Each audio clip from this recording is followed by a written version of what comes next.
And I work down in the city, so just imagine like you're walking down the city or whatever, and this is kind of what you see.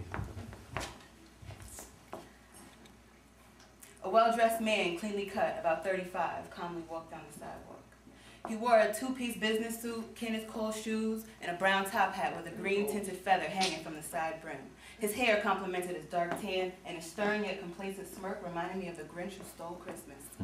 His cufflinks read Mr. P, and the handkerchief in his left jacket pocket was folded neatly, only conveying the initials MP. I followed this man down the crowded streetway, carefully keeping my distance and dodging and subtle eye contacts.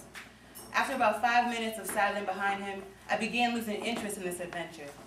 As I turned down Park Avenue, Mr. P abruptly stopped and addressed a young girl, maybe a senior in high school. She wore a tight black miniskirt and a white blouse. Her red hair was done up in a sloppy bun, and she carried a shiny new Gucci bag. She hugged him and kissed his cheek, while simultaneously handed him an unmarked envelope. He took it, peeked inside and counted the paper, then quickly drew back, raising the backside of his hand in the air. She paused, lips ajar, but said nothing. No one around seemed to notice any of this, or maybe they did. Maybe they were too busy, or maybe it was just too ordinary. She didn't cry or even flinch, just patiently waited for his rough knuckles to collide with her freckled face so he could move on. By this time, I was standing close to them and staring intently, not removing my eyes from this man for even a second.